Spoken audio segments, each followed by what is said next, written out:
His Agent 99, Anne Hathaway. But she gets some competition from Dwayne Johnson, who plans a major lip lock on a willing Steve. How many takes? As many as I could get. Kind of like right now when Steve got a little upstage during the interview. Yeah. So you can take it away.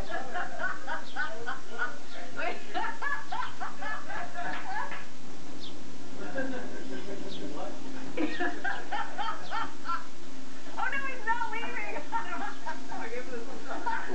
And tomorrow, Steve's co-star Anne Hathaway talks about playing the oh-so-sexy Agent 99.